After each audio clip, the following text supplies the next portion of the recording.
दोस्तों, कार्तिक मास का हिंदू धर्म में अत्यधिक महत्व है। इस महीने को पवित्र और शुभ माना जाता है और इसमें की गई पूजा पाठ का फल कई गुना अधिक मिलता है। कार्तिक मास में भगवान विष्णु, तुलसी माता और भगवान शिव की पूजा का विशेष महत्व होता है। इस मास में स्नान, दीपदान, व्रत और कथा सुनने का भी बहुत लाभ होता है।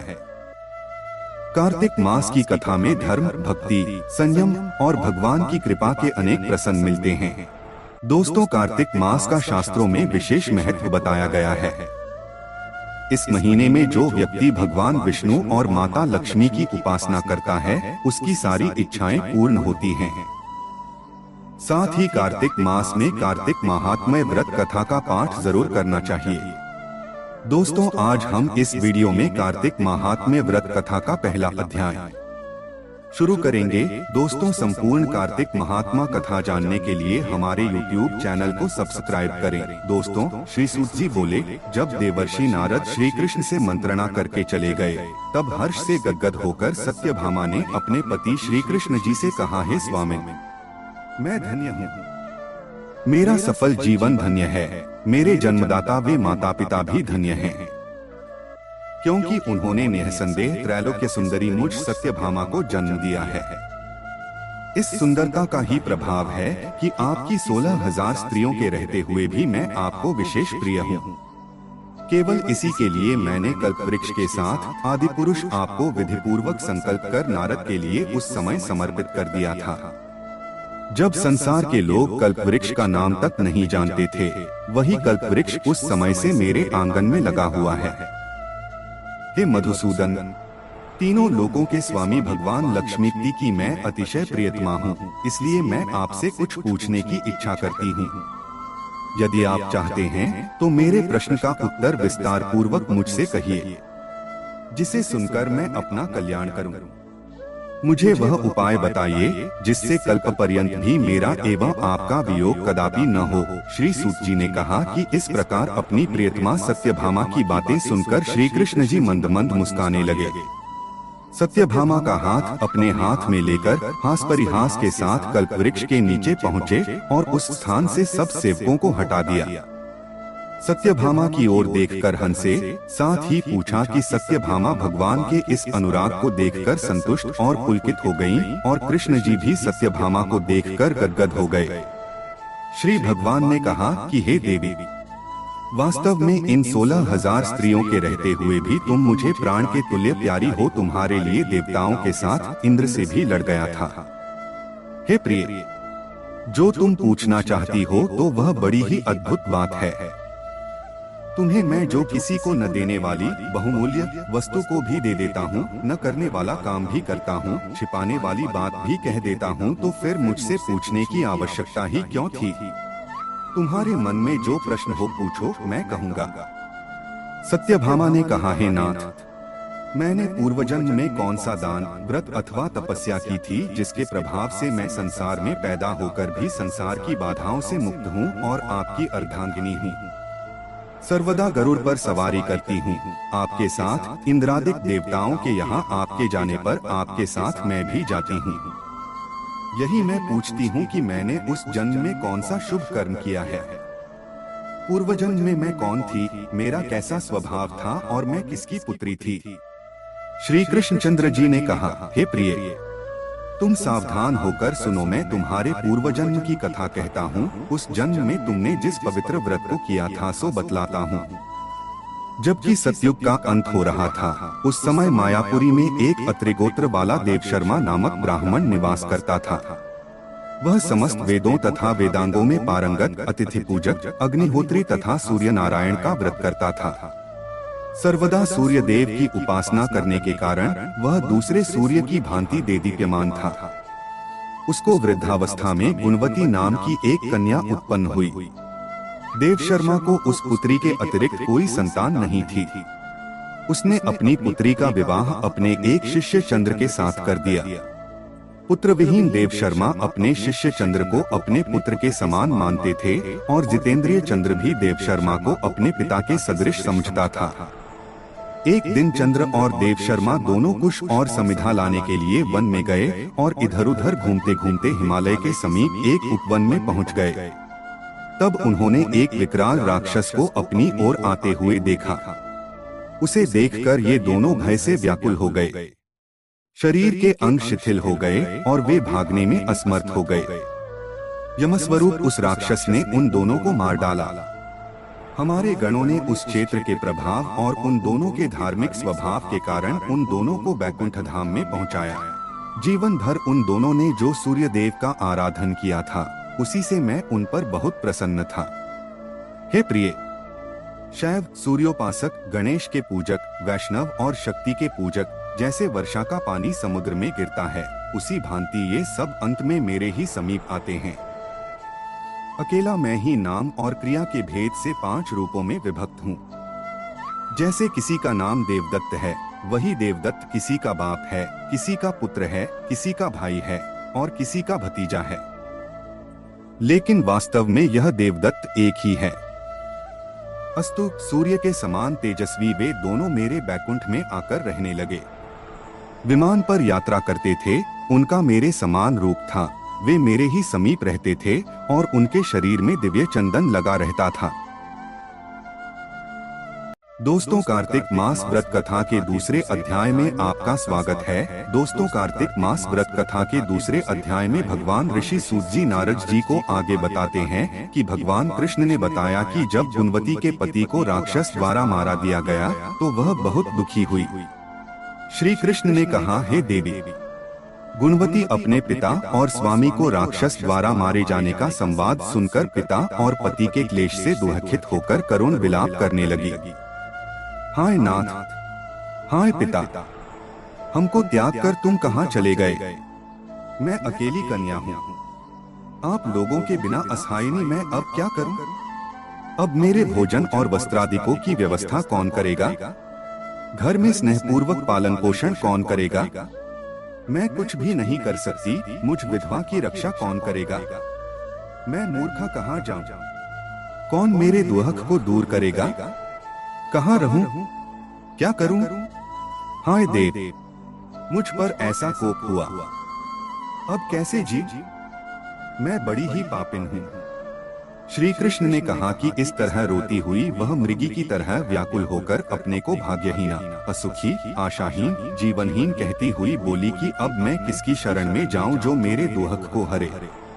तत्पश्चात वायु से आहत केले के वृक्ष की तरह वह पृथ्वी पर गिर पड़ी। अधिक देर बाद होश में आई, फिर भी अत्यंत करुण विलाप कर बहुत विकल होकर शोक महासागर में डूब गई। अपने घर की सारी वस्तुएं बेचकर सावधानी के साथ उसने अपने पिता और पति की यथाशक्ति श्राद्धादिक क्रिया की। उसके पश्चात उसी पुरी में निवास करती हुई वह विष्णु भगवान की भक्ति में तत्पर होकर शुद्ध तथा शांत स्वभाव से अपनी इंद्रियों को अपने वश में करके वहीं रहने लगी। उसने जन्म से लेकर मरण तक एकादशी का व्रत तथा कार्तिक मास का विधिवत सेवन किया। हे प्रिय, ये दोनों एकादशी और कार्तिक व्रत हमें बड़े ही प्रिय हैं। भुक्ति, मुक्ति, पुत्र तथा संपत्ति को देने वाले परम पवित्र हैं। जो मनुष्य तुला की संक्रांति रहते हुए कार्तिक मास में प्रातःकाल में स्नान करते हैं, वे चाहे पापी ही हों तो भी वे पापों से मुक्त हो जाते हैं। जो मनुष्य कार्तिक स्नान, जागरण, दीप दान तथा तुलसी के वृक्ष की रक्षा करते हैं, वे साक्षात विष्णु भगवान के तुल्य हैं। जो भक्त कार्तिक मास में विष्णु भगवान के मंदिर की, इस प्रकार जो लोग कार्तिक मास में 3 दिन तक श्री विष्णु के मंदिर की स्वच्छता अथवा उनका पूजन करते हैं, देवतागण भी उनकी वंदना करते हैं। जिन्होंने जन्म भर इस नियम का पालन किया है, उनका तो कहना ही क्या है। इसी प्रकार वह गुणवती विधवा दत्तचित्त होकर प्रतिवर्ष कार्तिक का व्रत और विष्णु भगवान की पूजा भक्ति पूर्वक करती रही। हे प्रिय, एक बार वह रोग के कारण दुबली हो गई थी तथा ज्वर से पीड़ित होने पर धीरे धीरे किसी प्रकार गंगा स्नान करने को गई। वह जल में स्नान करने के निमित्त उतरी और जाड़े से कांपने लगी और विकल हो गई। तब उसने आकाश की ओर से अपनी ओर आते हुए एक विमान को देखा, जो शंख, चक्र, गदा और पद्म आदि विविध शस्त्रों से सुशोभित विष्णु भगवान का रूप धारण करने वाला था। रथ पर उनके वाहन गरुड़ की ध्वजा अंकित थी। तब मेरे विष्णु के गण विमान पर चढ़ाकर उस पर चंबर डुलाते हुए अप्सरागणों से सुशोभित उस गुणवती को बैकुंठ लोक में ले गए। वह गुणवती प्रज्वलित अग्नि की शिखा की तरह उस विमान में बैठी हुई एकमात्र कार्तिक व्रत के प्रभाव से मेरे समीप आई। इसके अनंतर जब ब्रह्मादिक देवताओं के प्रार्थना करने पर मैं इस मानवलोक में आया, तब मेरे गण भी मेरे साथ आए। हे भामिनी, ये समस्त यादव मेरे ही गण हैं। देवशर्मा नामक विप्र जो पूर्व जन्म में तुम्हारा पिता था, वही इस जन्म में सत्राजित होकर यहाँ है। जो पूर्व जन्म में तुम्हारे पति चंद्रशर्मा थे, वही अक्रूर हुए। और हे भामिनी, तू ही वह गुणवती है। कार्तिक व्रत के पुण्य से ही तू मुझे अति प्यारी है। हे शुभे, पूर्व जन्म में मेरे मंदिर के द्वार पर तुमने तुलसी का बगीचा लगाया था। उसी पुण्य के प्रभाव से तुम्हारे घर में यह कल्पवृक्ष सुशोभित हो रहा है। पूर्व जन्म में जो तुमने कार्तिक मास में दीपदान किया था, इसी कारण तुम्हारे शरीर में शोभा और तुम्हारे घर में साक्षात अचल लक्ष्मी निवास करती है। उस जन्म में तुमने जो व्रतादिक पतिस्वरूप भगवान के लिए अर्पण किया था, उसी के फल से तुम इस जन्म में मेरी प्रिय भार्या हुई हो। पूर्व जन्म में आजीवन तुमने नियम सहित कार्तिक मास का व्रत किया था, उसी से कभी भी हमारा और तुम्हारा वियोग नहीं हो सकेगा। इसी प्रकार जो प्राणी कार्तिक का व्रत करेंगे, वे सब भी मेरे ही समीप रहेंगे और तुम्हारे ही समान प्रिय होंगे।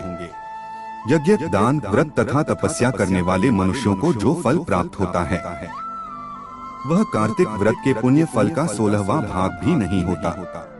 श्री सूत जी बोले, इस प्रकार सत्यभामा श्री कृष्ण भगवान से अपने पूर्वजन्म संबंधी पुण्य के प्रभाव का वृत्तांत सुनकर प्रसन्न हो गए। दोस्तों, इस कहानी का अगला भाग तीसरी अध्याय में है, जरूर देखिएगा दोस्तों। कार्तिक मास के तीसरे अध्याय में आप सभी को हमारी YouTube चैनल पर स्वागत है। दोस्तों, कार्तिक मास के तीसरे अध्याय में सत्यभामा पूछती हैं कि कार्तिक मास ही सब मासों में श्रेष्ठ क्यों है? सब मासों में कार्तिक मास ही आपको अधिक प्रिय क्यों है? इसका वर्णन भगवान कृष्ण उन्हें सुनाते हैं। सत्यभामा ने पूछा, हे स्वामिन, काल रूपधारी आपके सभी वर्ष, मास, दिन आदि अंग प्रत्यंग एक समान महत्व रखते हैं, आथ कार्तिक मास ही सब मासों में श्रेष्ठ क्यों है? फिर सब तिथियों में एकादशी और सब मासों में कार्तिक मास ही आपको अधिक प्रिय क्यों है? हे देवेश, इसका कारण कहिए। श्री कृष्ण ने कहा, हे प्रिय, तुमने मुझसे बहुत अच्छी बात पूछी। इस विषय में महाराजा बेन के पुत्र पृथु और नारद का संवाद कहता हूँ, उसे एकाग्र मन से सुनो। इसी प्रकार एक समय में नारद जी से राजा पृथु ने प्रश्न किया था और सर्वज्ञ नारद जी ने पृथु को कार्तिक मास की महिमा बतलाई थी। नारद जी ने कहा, हे राजन, बहुत दिन पहले समुद्र का शंखासुर नामक अत्यंत शक्तिशाली और पराक्रमी एक राक्षस पुत्र तीनों लोगों को मंथ डालने, जीत लेने में समर्थ हुआ। उस शंखासुर ने स्वर्गलोक में रहने वाले देवताओं को जीतकर और इंद्रादि दशों लोकपालों के अधिकारों को छीन लिया। उससे डरकर समस्त देवगण सुमेरु स्वर्ण पर्वत की कंदराओं में अपनी स्त्री तथा कुटुंब के साथ उसका अवरोध करते हुए बहुत दिनों तक छिपे रहे। जब सब देवगण सुमेरु पर्वत की कंदराओं में आसन जमाकर निश्चिंत होकर रहने लगे, तब वह राक्षस सोचने लगा कि यद्यपि मैंने सब देवताओं को जीत लिया है और इनका अधिकार छीन लिया है, तो भी ये लोग बलवान ही ज्ञात होते हैं। आथ अब हमको क्या करना चाहिए? आज मुझे ज्ञात हुआ है कि ये सब देवता वेद मंत्रों से बलवान हो रहे हैं। उनके वेदों को हर लेने से ये स्वतः बलहीन हो जाएंगे। नारद जी ने कहा, ऐसा मानकर शंखासुर विष्णु भगवान को सोते देख सत्यलोक से स्वयं उत्पन्न समस्त वेदों को चुरा लाया। जिस समय वह वेदों को चुरा रहा था, उसी समय बीजों के साथ यज्ञ मंत्र उसके डर से जल में छिप गए। शंखासुर भी वेद मंत्रों और बीज मंत्रों को खोजता हुआ समुद्र के भीतर घूमने लगा, किंतु वह राक्षस उन वेद मंत्रों को एक स्थान पर कहीं भी नहीं पा सका। इसी समय ब्रह्मा जी भी सब देवताओं के साथ पूजन सामग्री और उपहार लेकर बैकुंठ लोक में विष्णु भगवान की शरण में पहुँचे। श्री विष्णु भगवान को प्रगाढ़ निद्रा से जगाने के लिए गाने बजाने तथा धूप गंधादिकों से बारंबार उनका पूजन करने लगे। उन लोगों की इस आराधना से प्रसन्न होकर विष्णु भगवान जाग उठे। उस समय देवताओं ने हजारों सूर्य के तेज सदृश देदीप्यमान विष्णु भगवान को देखा। तत्पश्चात देवताओं ने विविध सामग्री द्वारा षोडशोपचार से विष्णु भगवान का पूजन करके पृथ्वी पर दंडवत किया। तब विष्णु भगवान ने उनसे कहा, हम आप लोगों के इस कीर्तन तथा मंगलगान से प्रसन्न हैं। आप लोग अपना अभीष्ट वर मांगे, मैं सहर्ष दूंगा। कार्तिक शुक्ल पक्ष की एकादशी पर्यंत प्रातःकाल में जो सज्जन आप लोगों के समान कीर्तन और मंगल करेंगे, वे हमारे अति प्रिय होंगे और शरीर त्याग करने पर बैकुंठ में आएंगे। यह जो पाद्य, अर्घ्य, आचमन और जल आदि सामग्री आप लोग हमारे लिए लाए हैं, वे सब अनंत गुणों वाली होकर आप लोगों को आनंदित करेगी। जो शंखासुर सब वेदों को चुरा ले गया है, वे सब समुद्र में हैं। मैं उस सागर के दुष्ट पुत्र को मारकर ले आता हूँ। आज से मंत्र, बीज और यज्ञों के साथ चारों वेद प्रतिवर्ष कार्तिक मास में जल में विश्राम किया करेंगे। अब मैं मत्स्य का रूप धारण करके समुद्र में जाता हूँ और आप लोग भी सब ऋषियों को लेकर हमारे साथ आवे। इस लोक के जो प्राणी कार्तिक में नित्य प्रातः काल में स्नान करेंगे, वे यज्ञांत में अवभृत स्नान के पुण्यफल के भागी होंगे। जो कार्तिक में स्नान और व्रत किया करेंगे, हे इंद्र, उनको तुम मेरे लोक में पहुंचा दिया करो। हे देवेंद्र, मेरी आज्ञा से उन प्राणियों को सब आपत्तियों से बचाते रहना। हे वरुण, तुम उन्हें पुत्र पौत्रादि संतान देते रहना। हे धनाधिप कुबेर, मेरी आज्ञानुसार तुम उनका धन धान्य बढ़ाते रहना, क्योंकि इस प्रकार का आचरण करने वाला प्राणी हमारा रूप धारण करके जीवन मुक्त हो जाया करता है। जन्म से लेकर मरण पर्यंत विधि पूर्वक जिसने यह उत्तम व्रत कर लिया है, वह आप लोगों का भी पूजनीय है। आप लोगों ने मुझे कार्तिक शुक्ल एकादशी तिथि को जगाया है, इसी से यह एकादशी मान्य है और हमको बड़ी प्रिय है। हे देवता लोगों, ये दोनों व्रत विधि पूर्वक करने से प्राणी मेरे समीप पहुँचते।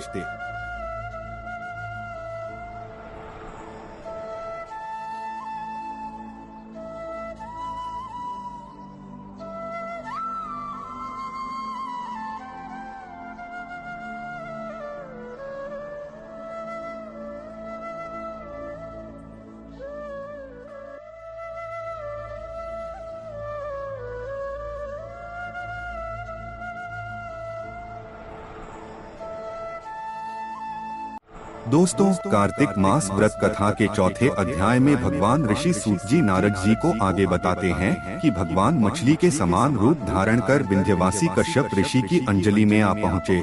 मछली ना तो कमंडल और ना ही तालाब में समा रही थी। दोस्तों, नारद जी बोले, ऐसा कहकर विष्णु भगवान मछली के समान रूप धारण कर विंध्यवासी कश्यप ऋषि की अंजलि में आ पहुँचे। कश्यप ऋषि ने दया करके उन्हें अपने कमंडलों में रख लिया। जब वह उनके कमंडलों में न समा न सके, तब उन्हें कुएं में डाल दिया। जब उसमें भी वह मछली न समा सकी, तब उसे तालाब में फेंक दिया, और जब तालाब में भी न समा सकी, तब उसे समुद्र में डाल दिया। वहाँ भी वह बढ़ने लगी। इसके उपरांत उस नारायण रूपी मत्स्य ने शंखासुर को मारा। तत्पश्चात उस शंख को हाथ में लेकर बद्रिकारण्य में आ पहुँचे। बद्री नारायण में सब मुनियों को बुलाकर आज्ञा दी। विष्णु ने कहा, पानी में इधर उधर फैले हुए वेदों को ढूंढो। शीघ्र ही आप लोग रहस्य युक्त वेदों को जल से निकालकर शीघ्र मेरे पास ले आवे। इतने काल तक मैं देवताओं के साथ प्रयाग में ठहरा हूँ। राजा पृथु से नारद जी ने कहा। उसके पश्चात अपने तपोबल से समस्त ऋषियों ने यज्ञ बीजों के सहित सब वेद मंत्रों को ढूंढ निकाला। उन वेदों में से जो जो भाग जिस जिस मुनि को मिला, वह भाग उस मुनि का हो गया। तत्पश्चात, हे राजन, उसी दिन से उस भाग के वे ही ऋषि कहलाए। सब वेदों को लेकर मुनिगण प्रयाग में आए और ब्रह्मा को उन लोगों ने सब वेद समर्पित कर दिए। सब वेदों को पाकर ब्रह्मा बड़े प्रसन्न हुए। तुरंत ही उन्होंने देवता तथा ऋषियों के साथ अश्वमेध यज्ञ किया। यज्ञ के अंत में देवता, गंधर्व, यक्ष, नाग और गुह्यक गण विष्णु को भूमि में दंडवत करके प्रार्थना करने लगे। देवतागणों ने कहा, हे देवदेव, हे जगन्नाथ, हे प्रभु, हम लोगों की प्रार्थना सुनिए। हम लोगों के हर्ष का समय है, इससे आप हमें वरदान दीजिए। इस स्थान में नष्ट हुए वेद पुनः ब्रह्मा को मिले हैं। हे लक्ष्मीपते, आपकी अनुकंपा से हम लोगों को यज्ञ का भाग भी यहाँ मिला है, इसलिए यह स्थान आपके प्रसाद से आज से पृथ्वी भर में सर्वप्रधान, पुण्य को बढ़ाने वाला, मुक्ति और भुक्ति को देने वाला, ब्रह्म हत्यादिक महान पापों का नाश करने वाला आज का यह समय भी परम पवित्र और अक्षय फलदाता हो, ऐसा वरदान हम लोगों को दीजिए। श्री विष्णु भगवान ने कहा, आप लोगों ने जो कुछ कहा वही हमारा भी ध्येय है। जैसा आप लोगों ने मुझसे कहा है वैसा ही यह ब्रह्म क्षेत्र जगत प्रसिद्ध होगा। सूर्यवंश में उत्पन्न राजा भगीरथ गंगा जी को यहाँ पर लावेंगे और गंगा जी का सूर्यपुत्री यमुना जी के साथ यहाँ पर संगम होगा। आप लोगों तथा समस्त ब्रह्मादिक देवताओं के साथ मैं भी यहीं पर रहूंगा और यह स्थल तीर्थराज के नाम से प्रसिद्ध होगा। यज्ञ, दान, व्रत, हवन, जप और पूजादिक कृत्य यहाँ पर सदा अनंत फल देने वाले और मोक्षदायी होंगे। 7 जन्मों के लिए हुए ब्रह्म हत्यादि महापाप भी इस तीर्थराज के दर्शन मात्र से उसी समय नष्ट हो जाएंगे। जो बुद्धिमान मनुष्य मेरे सन्निकट तीर्थराज में शरीर त्याग करेंगे वे मेरे ही शरीर में मिल जाएंगे, फिर उनका पुनः जन्म नहीं होगा। जो प्राणी यहाँ अपने पितरों के उद्देश्य से श्राद्ध करेंगे उनके पितर साक्षात मेरे समान रूप वाले हो जाएंगे। यह समय भी समस्त प्राणियों को महापुण्य फल देने वाला होगा। जो लोग इस तीर्थराज में मकर राशि के सूर्य माघ में स्नान करेंगे उनके समस्त पाप विनष्ट हो जाएंगे। मकर की संक्रांति होने पर माघ मास में प्रातः काल स्नान करने वालों के केवल दर्शन मात्र से सब पाप विनष्ट हो जाते हैं, जैसे सूर्य के तेज से अंधकार का नाश हो जाता है। माघ के महीने में मकर की संक्रांति के होने पर स्नान करने वाले प्राणियों को मैं सालोक्य अपना लोक, सामीप्य अपने समक्ष, सारूप्य अपना सारूप, इन तीनों मुक्तियों को प्रदान करता हूँ। हे मुनिवर्य, आप लोग मेरे शब्दों को सुनिए। मैं सर्वत्र व्याप्त रहता हुआ सर्वदा बद्रिकारण्य में निवास करता हूँ। अन्यत्र सैकड़ों वर्ष तप करने पर जो फल प्राप्त होता है वही फल यहाँ एक दिन में मिल जाएगा। जो महानुभाव मेरे उस स्थान बद्रिकाश्रम का दर्शन करेंगे वे जीवन मुक्त हो जाएंगे और उनके समस्त पाप नष्ट हो जाएंगे। श्री सूत जी बोले कि इस तरह विष्णु भगवान उन सब देवताओं से कहकर ब्रह्मा जी के साथ ही अंतर्धान हो गए और इंद्रादि देवगण भी अपने अंशों को वहीं छोड़कर अंतर्धान हो गए।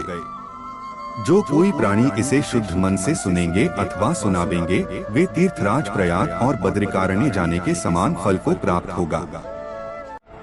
दोस्तों, कार्तिक मास व्रत कथा के 5वें अध्याय में राजा पृथु से नारद जी ने कहा कि आश्विन मास की शुक्ल पक्ष एकादशी से शुद्ध होकर कार्तिक मास का व्रत करना आरंभ करना चाहिए। जल का पात्र लिए हुए गांव से बाहर पूर्व अथवा उत्तर दिशा में जाना।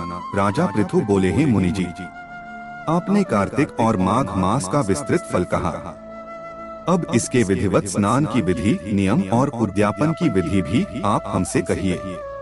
नारद जी ने कहा कि आप विष्णु भगवान के अंश से उत्पन्न हुए हैं, अतएव यह बात आपको मालूम ही है, तथापि मैं यथोचित विधान आपसे कहता हूँ, उसे सावधान मन से सुनिए।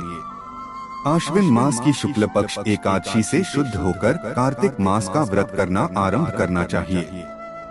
इस व्रत को करने वाला सर्वदा रात्रि के चौथे प्रहर में उठे, जल का पात्र लिए हुए गांव से बाहर पूर्व अथवा उत्तर दिशा में जाना, हमेशा दिन में अथवा सायंकाल को कान पर जनेऊ चढ़ाकर पृथ्वी पर तृण को बिछाकर सिर को कपड़े से ढककर, फिर मुंह को यत्न पूर्वक बंद कर थूक तथा श्वास को रोककर मूत्र का त्याग करें।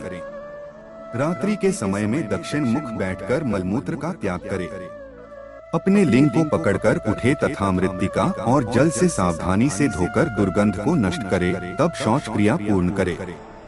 1 बार लिंग में, 3 बार हाथ में, फिर शिश्न तथा हाथ में 2-2 बार, 5 बार गुदा में और 10 बार बाएं हाथ में, दोनों हाथों में 7 बार मिट्टी लगाकर अच्छी तरह जल से धोवे। यह शौच विधि गृहस्थों के लिए कही गई है। ब्रह्मचारियों को दूनी, वानप्रस्थ को तिगुनी और सन्यासियों को चौगुनी अधिक शुद्धि करनी चाहिए। जो शुद्धि की विधि दिन में कही गई है उससे आधी शुद्धि रात में होनी चाहिए। इससे भी औंधी आतुर और इससे भी आधी विधि यात्री को करनी चाहिए। शौच कर्म से रहित मनुष्य की समस्त क्रियाएं निष्फल होती हैं। जो मनुष्य मुख शुद्धि दातुन नहीं करता, उसके सब मंत्र निष्फल हो जाते हैं। अतएव दांत और जीभ को बलपूर्वक स्वच्छ करना चाहिए। हे वनस्पति, तू आयु, बल, कीर्ति, तेज, प्रभा, पशु, संपत्ति, ब्रह्मा, ज्ञान, बुद्धि, विद्या हमको दे। यह मंत्र पढ़कर दातुन वृक्ष से ग्रहण करे। यह मंत्र कहकर दूध वाले वृक्ष से 12 अंगुल दातुन लेकर करे तथा श्राद्ध और व्रत के दिन न करे। प्रतिपदा, अमावस्या, नवमी, छठ, रविवार, चंद्र तथा सूर्य के ग्रहण में दंतधावन कदापि न करना चाहिए। कंटीले पेड़, कपास, पीपल, रेड़ और निर्गंध वृक्षों की दातुन नहीं करे।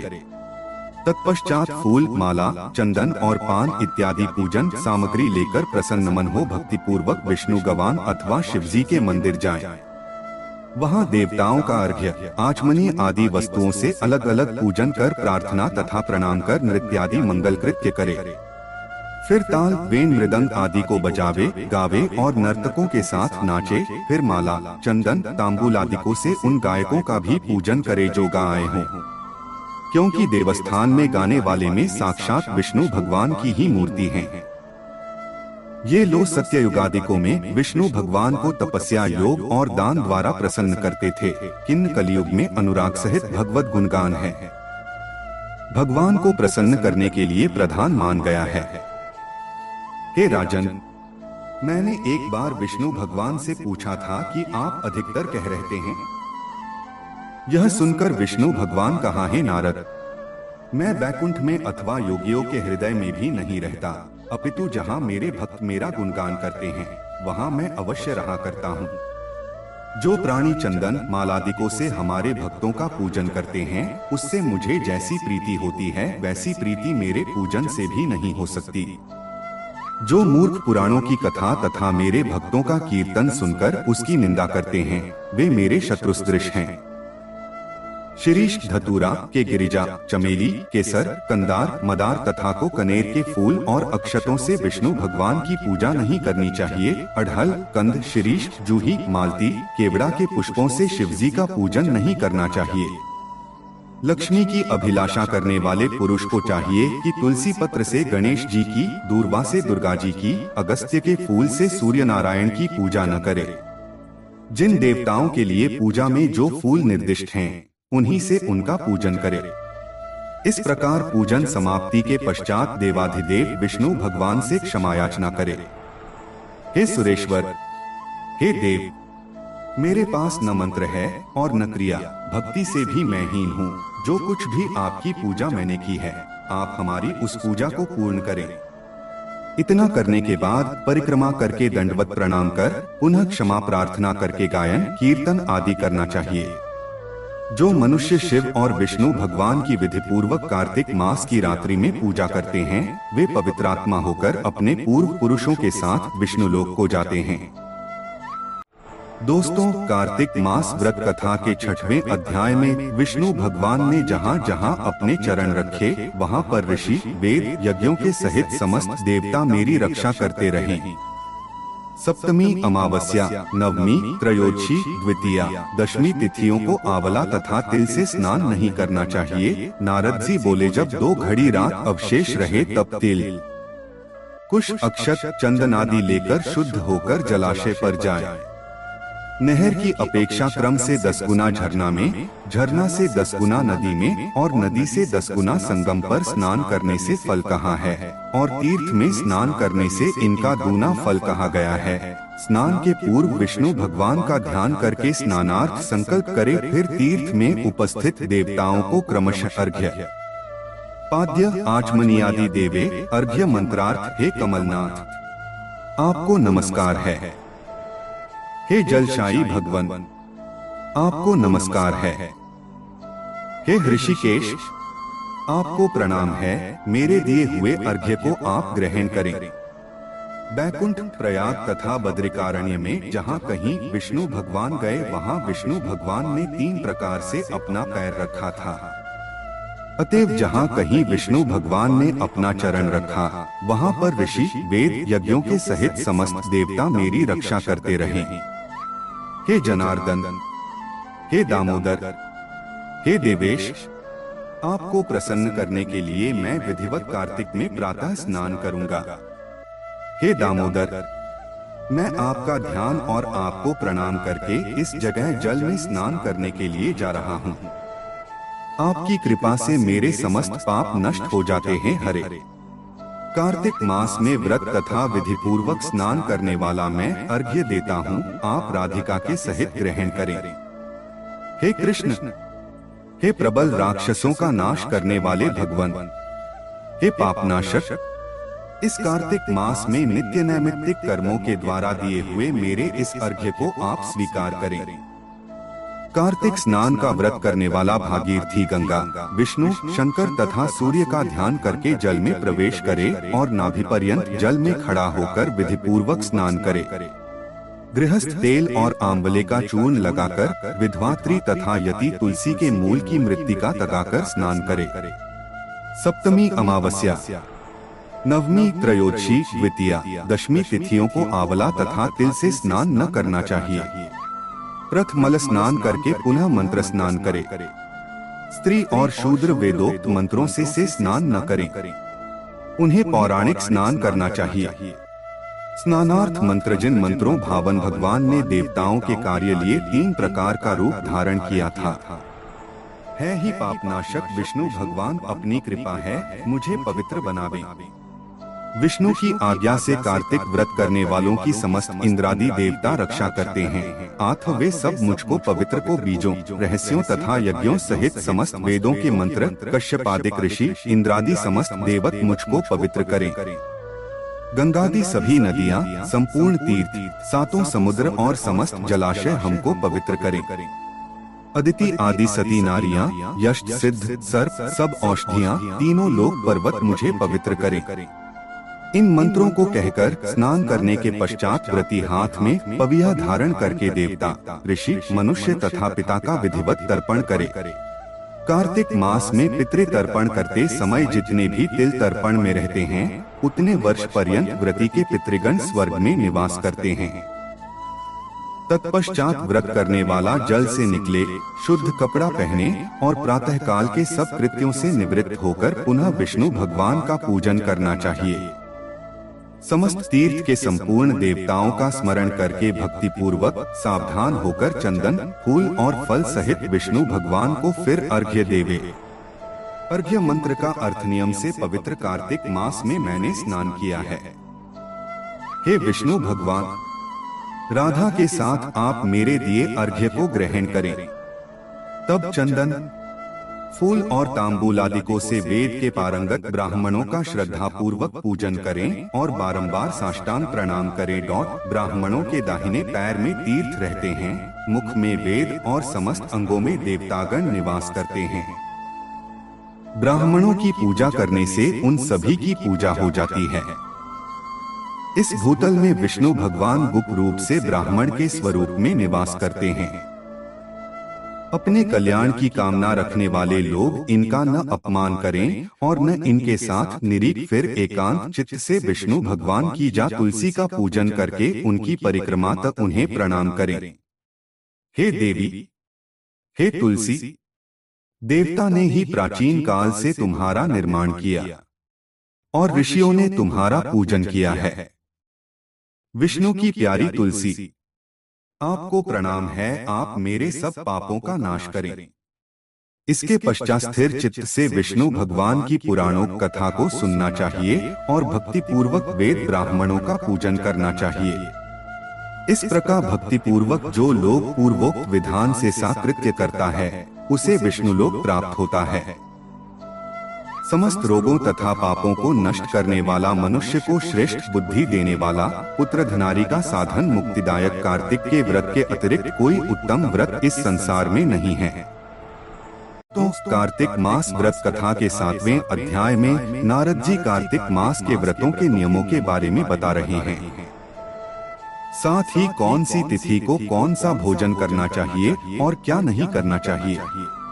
दोस्तों, कार्तिक मास का व्रती सदा ब्रह्मचर्य से रहे, पृथ्वी पर शयन करे और दिन के चौथे पहर को केवल एक बार पत्तल पर खाए। श्री नारद जी बोले, हे राजन, अब कार्तिक मास का व्रत करने वालों के नियम सुनिए। मैं संक्षेप में कहता हूँ, जो व्यक्ति कार्तिक मास का व्रत करता हो वह सब तरह के आमिष, उर्द, मधु, राई, खटाई तथा मदकारी वस्तुओं का भक्षण न करे। वह व्रत करने वाला दूसरे का अन्न न ग्रहण करे, किसी से विद्वेष न करे तथा तीर्थ के अतिरिक्त विदेश न जाए। देवता, वेद, ब्राह्मण, गुरु, गौ, व्रती, नारी, राजा तथा गुरुजनों की निंदा न करे। कार्तिक मास का व्रत करने वाला दाल, तिल, तेल, पकवान, क्रय किया हुआ पका भोजन न ग्रहण करे। निंद्य भावना, कुवाच्य का त्याग करे। किसी भी जीव का मांस, चूना, जंबीरी, नींबू, मसूर, बासी तथा जूठे अन्न का परित्याग करे। बकरी, गाय तथा भैंस के दूध के अतिरिक्त किसी अन्य पशु का दूध आमिष समझे। ब्राह्मण द्वारा क्रय किए गए सभी रस, गुड़ आदि, सांभर, नमक आदि का परित्याग करे। तांबे के पात्र में रखा हुआ पंचगव्य, अत्यंत लघु, गड्ढे का पानी केवल अपने ही लिए पकवान आमिष कहा जाता है। कार्तिक मास का व्रती सदा ब्रह्मचर्य से रहे। पृथ्वी पर शयन करे और दिन के चौथे पहर को केवल एक बार पत्तल पर खावे। कार्तिक का व्रती नरक चतुर्दशी को तेल लगावे। इसके अतिरिक्त दूसरी तिथियों में तेल लगाकर स्नान त्याज्य है। कार्तिक व्रती मनुष्य सिंघाड़ा, कोहड़ा, प्याज, भंटा, गाजर, मूली इन सब वस्तुओं को ग्रहण न करे। लौकी व भंटा, कोहड़ा, कटेरी का फल, तरबूज तथा कैत इनको कार्तिक मास का व्रती त्याग है। व्रती मासिक धर्म के समय स्त्री से, चांडाल, पापी, ब्राह्मणद्रोही और नास्तिकों से संभाषणी न करे। उपर्युक्त मनुष्यों, कुत्तों तथा कौओं द्वारा दृष्ट पका भोजन, सूतक के समय का पका भोजन, 2 बार पकाया हुआ जला अत्र न खावे। अपनी शक्ति के अनुसार कृच्छ, चांद्रायण आदि व्रत श्री विष्णु भगवान की प्रसन्नता हेतु करे और पूर्व वर्णित नियमों का पालन करे। कार्तिक व्रत करने वाला प्राणी प्रतिपदा को कुम्हड़ा, द्वितीया को कटहल, तृतीया को तरुणी स्त्री, चतुर्थी को मूली, पंचमी को बेल, षष्ठी को तरबूज, सप्तमी को आंवला, अष्टमी को नारियल, दशमी को लौकी, एकादशी को परवल, द्वादशी को बेर, त्रयोदशी को भंटा, चतुर्दशी को गाजर तथा पूर्णिमा को शाक ये वस्तुएं तथोक्त तिथियों में न खाए और रविवार को आंवला का भक्षण न करे। व्रती इन शाकों में से या और वर्जित शाकों में से कोई शाक खाना चाहे तो ब्राह्मण को देकर खावे। यही विधान माघ मास के व्रत के लिए भी है। देवोत्थापिनी एकादशी में पूर्वोक्त विधानानुसार नृत्य, जागरण, गायन, वादन आदि करे। इस प्रकार विधिवत व्रत करने वाले व्रती को देखकर यम के दूत जैसे सिंह की गर्जना से हाथी भाग जाते हैं, उसी तरह वहां से भाग जाते हैं। यह कार्तिक व्रत सब व्रतों में श्रेष्ठ है। इसके अतिरिक्त जितने व्रत यज्ञादि हैं, वे शत संख्या होकर भी इसकी तुलना नहीं कर सकते, क्योंकि यज्ञादि करने वाले प्राणी केवल स्वर्ग में ही निवास करते हैं, किंतु कार्तिक व्रती उससे श्रेष्ठ वैकुंठ लोक में जाते हैं। इस जगत में भुक्ति मुक्तिदाता जितने भी पुण्य क्षेत्र हैं, वे सब कार्तिक व्रती के शरीर में निवास करते हैं। खराब सपने, मनसा, वाचा और कर्मणा किसी प्रकार का भी पाप हो, वह सब कार्तिक व्रत करने वाले प्राणी को देखते ही नष्ट है जाते हैं। जिस प्रकार राजा की रक्षा उनके सेवक अंगरक्षक लोग करते हैं, उसी भांति कार्तिक व्रत करने वाले की रक्षा विष्णु भगवान की आज्ञा से इंद्रादिक देवता करते हैं। विष्णु भगवान का व्रत, कार्तिक व्रत करने वाला मनुष्य जहाँ कहीं भी वर्तमान रहता है, वह पूजित होता है। वहाँ पर ग्रह, भूत और पिशाच आदि कोई भी नहीं रहने पाते। विधि विधा सहित कार्तिक व्रत करने वाले मनुष्य के पुण्य का वर्णन 4 मुख वाले ब्रह्मा जी भी कहने असमर्थ हैं। यह विष्णु कार्तिक व्रत संपूर्ण पापों का नाश करने वाला, पुत्र, पौत्र, धन तथा धान्य को उन्नत करने वाला है। यह कार्तिक व्रत जो मनुष्य करता है, उसको तीर्थ में जाने, तीर्थ की सेवा करने से क्या उद्देश्य, उसको सब पुण्य फल कार्तिक व्रत से ही प्राप्त हो जाते हैं। दोस्तों, कार्तिक मास के 8वें अध्याय में भगवान कृष्ण नारद जी को कार्तिक मास व्रत की उद्यापन विधि के बारे में विस्तार पूर्वक बता रही हैं। वह बता रही हैं कि कार्तिक मास में व्रत रखने पर उद्यापन कैसा करना चाहिए। श्री नारद जी बोले कि हे राजन, अब मैं कार्तिक के व्रत की उद्यापन विधि समय प्रकार से वर्णन करता हूँ। उसे ध्यान देकर सुनिए। व्रती को चाहिए कि कार्तिक मास में शुक्ल पक्ष की चतुर्दशी को व्रत के संपूर्ण फल प्राप्त्यर्थ और विष्णु भगवान की प्रसन्नता के लिए उद्यापन करे। तुलसी जी के ऊपर सुंदर 4 दरवाजे बनावे, वंदनवार तथा फूलों से सुसज्जित करे, चंवर से सुशोभित वह मंडप बनावे। चारों द्वारों पर मिट्टी के बने हुए पुण्यशील, सुशील, जय और विजय नामक 4 द्वारपालों को पृथक पृथक बैठावे। तुलसी की जड़ में 4 रंगों से सुशोभित उत्तम सर्वतोभद्र का चक्र बनावे। उसके ऊपर पंचरत्न नारियल रखे और शुद्ध वस्त्र से कलश को आच्छादित करे। उस कलश के ऊपर शंख, चक्र, गदा, पद्म और पीतांबरधारी लक्ष्मीयुक्त विष्णु भगवान का पूजन करे। कार्तिक मास का व्रती इंद्रादि लोकपालों का पूजन मंडप में करे। द्वादशी को विष्णु भगवान जागे थे। त्रयोदशी को देवताओं ने विष्णु भगवान का दर्शन किया था। चतुर्दश तिथि को देवताओं ने उनका पूजन किया था। इसीलिए भगवान की उद्यापन पूजा चतुर्दश तिथि को शांत मन से की जाती है। इस दिन संयम और शांत चित्त से व्रत भी करना चाहिए। अपने गुरु की आज्ञानुसार सुवर्ण की मूर्ति बनाकर षोडशोपचार तथा विविध नैवेद्यादिकों से भगवान का पूजन करे। विविध प्रकार के मांगलिक गायन, वाद्य तथा कीर्तन करके उस रात्रि में जागरण करे। जो प्राणी श्रद्धा पूर्वक भगवान का कीर्तन करते हैं, उन लोगों के शत जन्म के एकत्रित किए हुए पाप भी विनष्ट हो जाते हैं। जो लोग जागरण करके प्रेम पूर्वक भगवान का कीर्तन तथा नृत्य करते हैं, उनको 1 सहस्त्र गोदान का फल प्राप्त होता है। जो प्राणी भगवान के सम्मुख नृत्य गान पूर्वक कौतुक करते हैं, उनके अनेक जन्मार्जित पातक तुरंत नष्ट हो जाते हैं। जो प्राणी विष्णु भगवान के सम्मुख नृत्य गीतादिक कौतुक करता हुआ जागरण करता है तथा उनके चरित्रों का पाठ करके विष्णु भक्तों को प्रसन्न करता है, व्यर्थ की बातों का त्याग कर मुख से बांसुरी आदि बाजा बजाता है, इन भक्ति भावनाओं से युक्त जो मनुष्य रात्रि भर जागरण करता है, उसे करोड़ों तीर्थों के करने के समान पुण्य प्राप्त होता है। तदंतर पूर्णमासी को स्त्री सहित श्रेष्ठ 30 ब्राह्मणों को या केवल एक ही श्रेष्ठ ब्राह्मण को सपत्नीक सामर्थ्यानुसार पायसान्न भोजन करावे, क्योंकि इसी दिन विष्णु भगवान ने भक्तों को वरदान दिया था और मत्स्य रूप धारण किया था। अतः इस तिथि को दान, हवन, जप आदि जो कुछ भी विष्णु भगवान के निमित्त होता है, वह अक्षय फल को देने वाला होता है। इस कारण व्रती उक्त 1 या 30 ब्राह्मणों को पायसान्न भोजन कराए, तब देवताओं के देवता विष्णु भगवान को तथा और देवताओं को अलग अलग प्रसन्न करने के लिए अतो देवा इन दोनों वैदिक मंत्रों से तिल और पायसांत्र का हवन करे। उन ब्राह्मणों को अपनी सामर्थ्य के अनुसार दक्षिणा दे, प्रणाम करे। पुनः विष्णुदेव की पूजा कर अन्य देवताओं तथा तुलसी का तथा कपिला गौ का पूजन कार्तिकव्रती सावधानी से करे। व्रत का उपदेश करने वाले सपत्नीक गुरु तथा उन सपत्नीक ब्राह्मणों का वस्त्र आभूषणादि से पूजन कर क्षमा की प्रार्थना करे। प्रार्थना मंत्रों का अर्थ: आप सब लोगों की अनुकंपा से मुझ पर विष्णु भगवान सर्वदा प्रसन्न रहें। इस व्रत के करने से मेरे 7 जन्मों के किए हुए पाप नष्ट हो जावें और मेरी संतान चिरंजीवी रहे। इस पूजा के द्वारा मेरी सभी अभिलाषाएं पूर्ण होवें। मेरी मृत्यु होने के पश्चात मुझे अतिशय दुर्लभ विष्णुलोक प्राप्त होवे। व्रत करने वाला इस प्रकार ब्राह्मणों से क्षमा की प्रार्थना करे और उनको प्रसन्न करके विदा करे। पूजा की उन संपूर्ण वस्तुओं को गौ के साथ गुरु को दे दे। इसके पश्चात बंधुओं और मित्रों के साथ स्वयं भी भोजन करे। कार्तिक अथवा माघ मास के उद्यापन के नियम इसी प्रकार कहे गए हैं। इस प्रकार जो प्राणी विधान सहित कार्तिक मास का व्रत और उद्यापन करता है, वह पापरहित होकर मनोभीषित कामनाओं को प्राप्त करता है।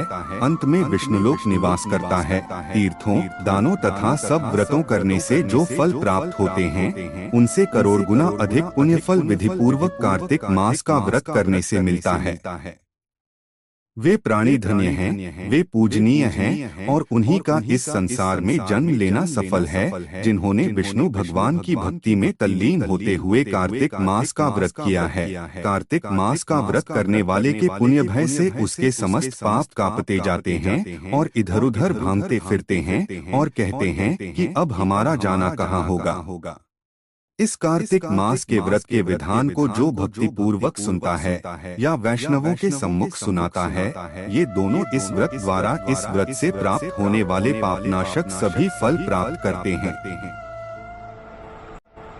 दोस्तों, कार्तिक मास व्रत कथा के 9वें अध्याय में भगवान विष्णु के पूजन की विधि बताई गई है। साथ ही इस अध्याय में तुलसी के महत्व के बारे में भी बताया गया है।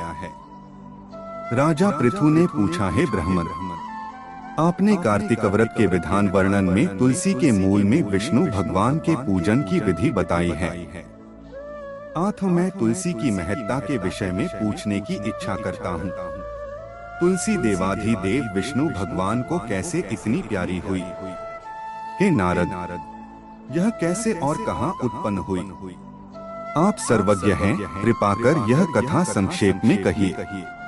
नारद जी ने कहा, हे राजन, आप सावधान होकर तुलसी जी की महत्ता तथा जन्म का प्राचीन इतिहास सुनिए। मैं कहता हूँ, प्राचीन काल में सब देवगणों तथा रंभादिक अप्सराओं से सेवित इंद्र जी शंकर भगवान के दर्शन निमित्त कैलाश पर्वत पर गए। वहाँ कैलाश पर पहुँचते ही सम्मुख भयानक दांत और मुख वाले भीमकर्ता पुरुष को देखा। इंद्र ने उससे पूछा, आप कौन हैं? जगदीश्वर शंकर जी कहाँ गए हैं? इस प्रकार इंद्र के द्वारा बारंबार पूछने पर भी, हे राजन, उसने कुछ भी उत्तर नहीं दिया। तब वज्रधारी इंद्र क्रुद्ध हो उसे फटकारते हुए बोले कि मेरे बारंबार पूछने पर भी तुम कुछ उत्तर नहीं देते हो, आठ हे दुष्ट, मैं तुमको वज्र से अभी मारता हूँ। इस समय कौन तेरा रक्षक है? इस तरह कहकर इंद्र ने उसे दृढ़ होकर वज्र से मारा।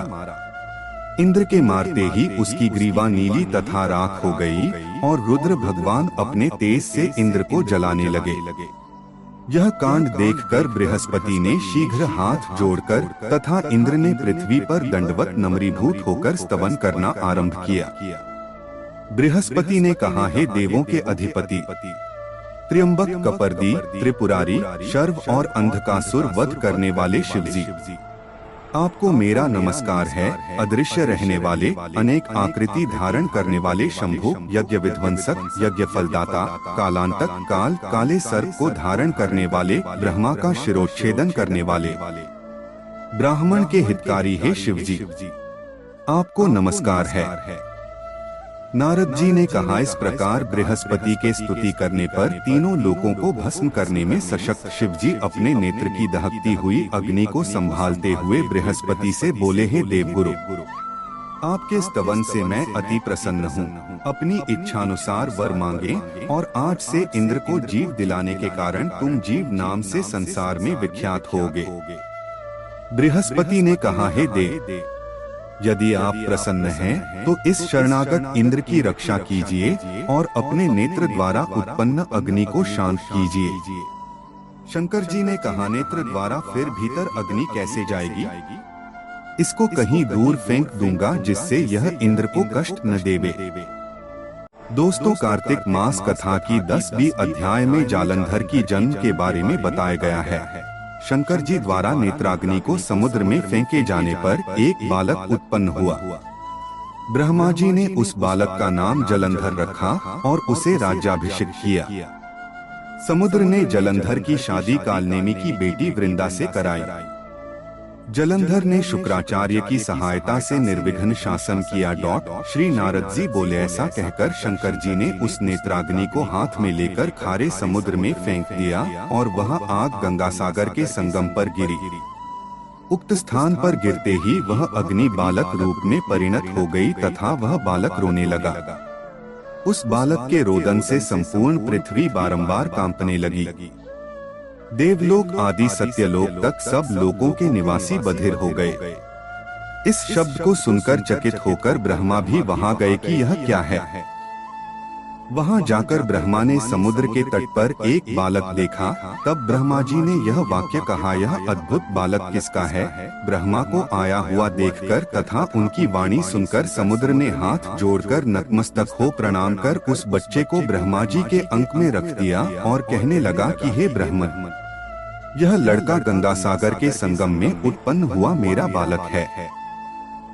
हे जग के जन्मदाता, इस लड़के का जात कर्मादि संस्कार आप ही कीजिए।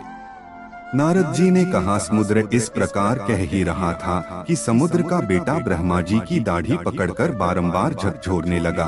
उस कारण ब्रह्मा जी के नेत्रों में आंसू भर आए। किसी प्रकार ब्रह्मा जी ने अपनी दाढ़ी छुड़ाकर समुद्र से कहा कि इसने मेरे नेत्रों से आंसू बाहर निकाल लिए हैं, अतएव इसका नाम जलंधर होगा तथा जहाँ से इसकी उत्पत्ति हुई है वहीं से इसकी मृत्यु होगी। नारद जी ने कहा, ब्रह्मा जी ने ऐसा कह शुक्राचार्य को बुलाकर जलंधर का राज्याभिषेक करा दिया और नदियों के स्वामी समुद्र को बुलाकर ब्रह्मा जी अंतर्धान हो गए। इसके पश्चात उस लड़के को राज्याभिषिक्त देखकर समुद्र के नेत्र हर्ष से उत्फुल्ल हो गए और समुद्र ने कालनेमी से उसकी पुत्री वृंदा को जलंधर की पत्नी होने के लिए मांगा। इस निवेदन पर कालनेमी आदि असुरों ने प्रसन्न होकर जलंधर को अपनी कन्या दे दी। वह भी अत्यंत प्रेमवती तथा आज्ञाकारिणी भार्या पाकर शुक्र की सहायता से निर्विघ्न शासन करने लगा। दोस्तों, कार्तिक मास कथा की 11वीं अध्याय में जालंधर की अत्याचार के बारे में बताया गया है।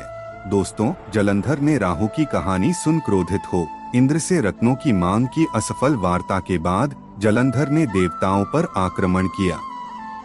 शुक्राचार्य की मृत संजीवनी विद्या युद्ध में निर्णायक साबित हुई।